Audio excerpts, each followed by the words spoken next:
let's move on to our line skip hacks. Is there anything else, Steven, that you want to say or plug people out there? Because I'm going to put this out on social. I'm going to put your LinkedIn. I don't know if you have Instagram or any other social media tools, but I'm going to put those in the description. Make sure you guys like and subscribe. It really helps out our podcast in getting our awesome guest messaging out there. We only try to bring on the best guests. And Steve here is a renowned nationally and internationally mortgage, real estate person. I don't even know if I can categorize you in one thing. You understand finance. Jack of all trades. I think that's fair. When it comes anything commercial real estate focused, either I'm going to handle it directly or I'm going to give you someone that is best suited for it and still be involved anywhere in the country. Copy that. Thank you for saving me there. All right. So anything else you want to plug? No, I only use LinkedIn. I got rid of Instagram about a year ago. It keeps me a lot more focused on a day-to-day basis. I try to keep things more simple.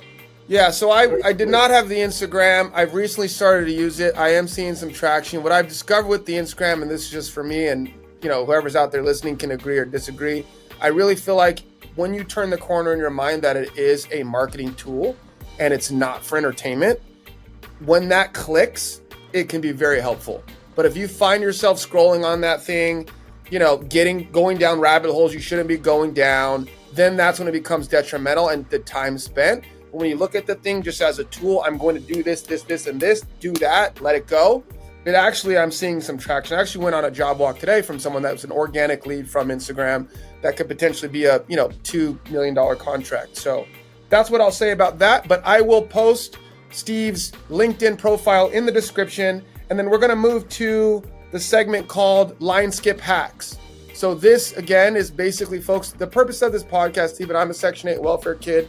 I don't come from much. I had to work super hard to get where I'm at in life, and I'm going to continue to work, and I want to pay it forward to people that potentially could find me or listen or are taking the time to, to process this information. Having guys like you on is super helpful. So everyone has their own experiences in life. You have yours, the way you were raised, the work you've done to get to where you are. So the line skip hacks are basically for someone out there, a younger Steven, a younger Jonathan, a younger Sherry or Tom or Frank that wants to grow and maybe not have they don't have a silver spoon, or maybe they do, but whatever they can learn. And that's what we're doing. We're trying to help people skip the line and go around some of the people that are waiting when it comes to debt, when it comes to real estate, when it comes to, should I buy a really nice car? Should I wait? Should I buy a house right now? Should I wait? Should I house hack? All those things, I think all that's helpful. So that's the reason for the pod. That's why it's called Skip the Lines. And these are the hacks that, you would like to share with our audience. For a younger Steven, a couple of hacks you wish would have been shared with you, or you want to just share now?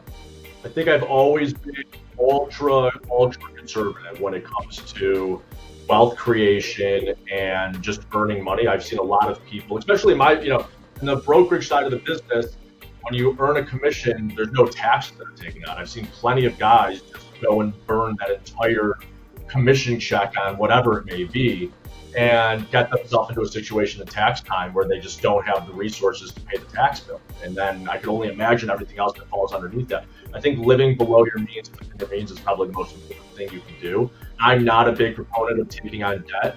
I'm happy that do in the commercial real estate business and they leverage deals so we can still do them. But for me, if I can't afford something, I'm not the type of person that puts on a credit card and just, says I'm going to worry about it in the future. I prefer to pay my credit card bill off every month and know that, even if I can leverage to have a bigger house or a nicer car or whatever it may be, I like to know that at the end of the day, my debt load is within reach of where, I can take care of it at any time.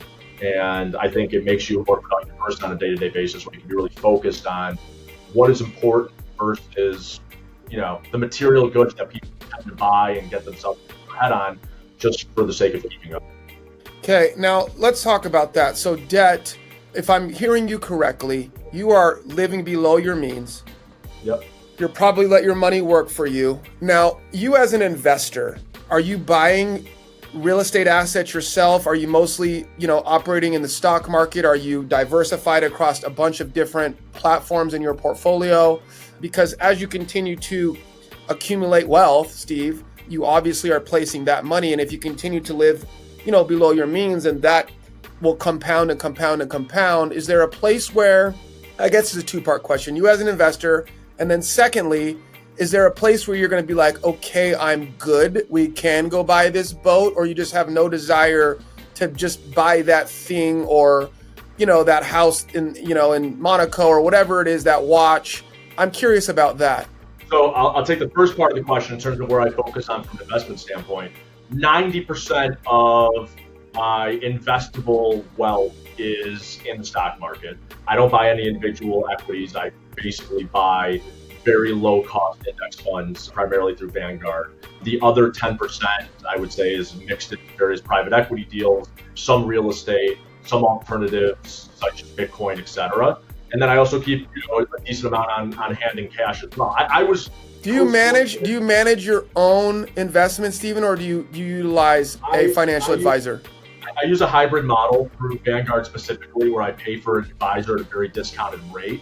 I could do it myself. There's some advantages to not, but I'm not making that many changes to in my portfolio. It's long term in. Long term, set it, forget it. I'm a huge believer in compound interest.